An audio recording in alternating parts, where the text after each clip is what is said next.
हरियाणा के हिसार से बड़ी खबर आ रही है। हरियाणा कृषि विश्वविद्यालय हिसार ने गेहूं की एक नई पछेती किस्म विकसित की है जो बढ़ते तापमान के बावजूद अधिक पैदावार देने में सक्षम है। जलवायु परिवर्तन के कारण हरियाणा में मार्च में गर्मी बढ़ रही है और फसल भी देर से बिजाई हो पाती है। इस कारण गेहूं की फसल पर असर पड़ता है और उसकी पैदावार कम होती है। लेकिन इस किस्म की पैदावार पर गर्मी का नकारात्मक प्रभाव नहीं होगा। ये नई किस्म WH1309 है। इस बारे में जानकारी देते हुए हरियाणा कृषि विश्वविद्यालय के कुलपति प्रोफेसर BR कंबोज ने पत्रकारों को बताया कि पछेती बिजाई में भी यह किस्म 12% तक अधिक उत्पादन दे रही है। मोटे व चमकीले दानों के साथ यह किस्म रोग रोधी और किसानों के लिए लाभकारी सिद्ध होने वाली है। आज हम चौधरी चरण सिंह हरियाणा कृषि विश्वविद्यालय हिसार के द्वारा जो गेहूं की नई किस्म है WH1309 उसकी चर्चा के लिए इकट्ठा हुए हैं।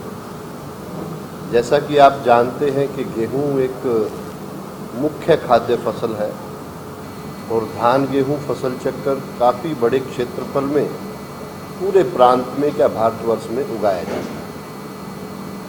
लेकिन इस बार कुछ ऐसी परिस्थितियां भी हैं कि जलभराव की समस्या है।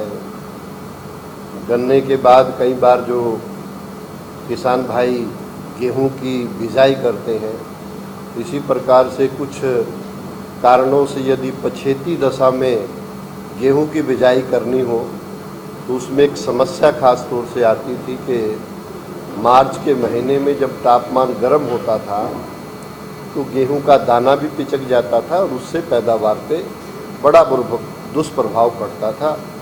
तो चौधरी चरण सिंह हरियाणा कृषि विश्वविद्यालय के हमारे वैज्ञानिक डॉक्टर राजवीर गर्ग निदेशक अनुसंधान के दिशा निर्देश में गेहूं और जौ अनुभाग के द्वारा इस विषय पे काम किया गया और इस बार हमने ये जो गेहूं की नई किस्म है WH1309 ये विकसित की है।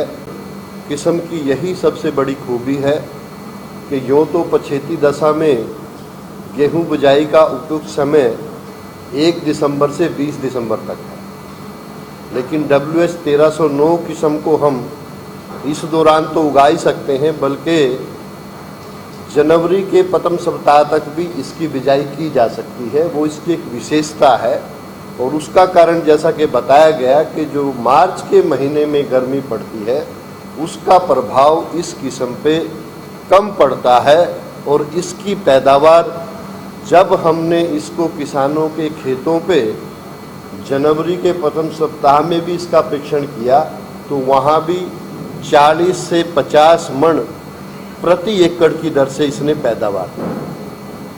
यदि इसको हम सिंचित क्षेत्रों में उपयुक्त समय पे लगाएं तो इसकी जो पैदावार है वो 54.4 क्विंटल प्रति हेक्टेयर है और अधिकतम पैदावार जो है वो 64.5 क्विंटल प्रति हेक्टेयर है।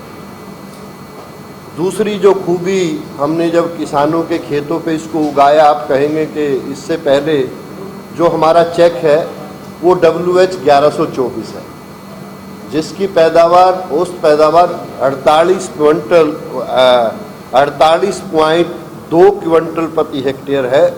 उसकी अपेक्षा में WH1309 की जो औसत पैदावार है वो 54.3 क्विंटल प्रति हेक्टेयर है। अतः यह हमारे चेक से लगभग 12.7% अधिक पैदावार देने वाली किस्म है। जहाँ तक इसकी गुणवत्ता की बात है, ये किस्म के जो दाने हैं वो मोटे भी हैं, चमकीले भी हैं और पौष्टिकता की दृष्टि से भी और जो चपाती बनाने के लिए भी एक अच्छी किस्म जो है ये पाई गई है। इस किस्म में जो मुख्य बीमारियां हैं, पीला रतुआ है, भूरा रतुआ है या अन्य बीमारियां, उनके प्रति भी ये रोग रोधी किस्म है। इस किस्म को हम जो जैविक हमारी या प्राकृतिक किसी पद्धति है उसमें भी आसानी से उगाया जा सकता है। यदि मैं खाद की मात्रा की बात करूं तो इस किस्म में 150 kilogram nitrogen, 60 kilogram phosphorus, 30 kilogram potash व 25 किलोग्राम जिंक सल्फेट प्रति हेक्टेयर की दर से आवश्यकता होती है। इस किस्म के, क्योंकि गिरने की भी एक बहुत बड़ी समस्या खास तौर से रहती है जब आखिर में हम पानी देते हैं, तो इसकी ऊंचाई 98 सेंटीमीटर है, इसलिए इसके गिरने का खतरा भी ना के बराबर है। ये किस्म मैं मानता हूँ कि पछेती दशा के एक वरदान साबित होगी और इस वर्ष का जो अप्रत्याशित मॉनसून है या ज़्यादा बारिश है, ऐसे क्षेत्रफल जरूर रहेंगे जहाँ पे हमारी खेत बत्तर नहीं आ पाएंगे। तो मुझे लगता है कि जनवरी के प्रथम सप्ताह तक भी इस किस्म की हम बिजाई करके अच्छी पैदावार ले सकते हैं। अतः हमारे किसान भाइयों के लिए ये अच्छी साबित होगी और मैं बिल्कुल बधाई देना चाहूँगा हमारे पूरे गेहूं एवं जो अनुभाग, हमारा जो डिपार्टमेंट ऑफ प्लांट ब्रीडिंग है, हमारे डायरेक्टर रिसर्च हैं, डीन कॉलेज ऑफ एग्रीकल्चर है, सभी अधिकारी हैं और ख़ास तौर से वैज्ञानिकों की टीम जिन्होंने इस किस्म को निकाला है। लगातार विश्वविद्यालय इस दिशा में प्रयासरत है और हमने आपने देखा होगा कि पिछले दिनों में भी, चाहे वो अधिक पैदावार देने वाली किस्म है, चाहे अच्छा चपाती स्कोर देने वाली हमारी किस्में हैं और चाहे पछेती दशा की भी किस्में हैं, गेहूं हो, सरसों हो, दाल वाली फसलें हो, सभी में हमारे वैज्ञानिकों के द्वारा अच्छा कार्य किया गया है। मुझे पूरी आशा है कि आपके माध्यम से ये हमारे किसानों तक इसकी जानकारी पहुंचेगी और किसान भाई इसका बीज यहाँ से लेकर इसका फ़ायदा उठा पाएंगे। तैयार की गई है, कितना समय लगा इसको? देखिए, किसी भी किस्म को जब हम तैयार करते हैं लगभग 10 से 12 साल का समय लगता ही है और ये एक निरंतर प्रक्रिया है कि ऐसा नहीं कि एक किस्म, हम सभी किस्मों पे लगातार काम करते रहते हैं।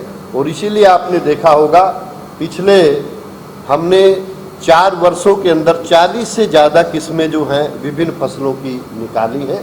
तो ये निरंतर प्रक्रिया है, वो चलती रहती है और एक पर्टिकुलर किस्म पे काम नहीं होता है, बल्कि हम उन गुणों को, उन नई जो ब्रीडिंग की टेक्निक्स है उनको अपनाते हुए आगे बढ़ते हैं। बीज देखिए, इस मेले पे जब हम मेला आयोजित करेंगे, हमारा प्रयास रहेगा उस पे ही हम किसानों को बीज जरूर दें, क्योंकि जब कोई किस्म निकलती है तो उसका शुरू में बीज सीमित मात्रा में होता है, लेकिन फिर भी हमारे पास इतना बीज है ताकि हम अगले साल भरपूर मात्रा में किसानों को बीज दे पाएंगे और इस बार भी किसानों को हम बीज अवश्य दें।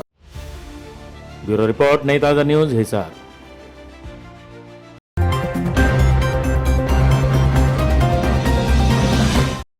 लेटेस्ट वीडियोस के लिए सब्सक्राइब करें हमारा चैनल नई ताज़ा न्यूज़ और दबाएं बेल आइकॉन ताकि आप मिस ना करें कोई भी अपडेट।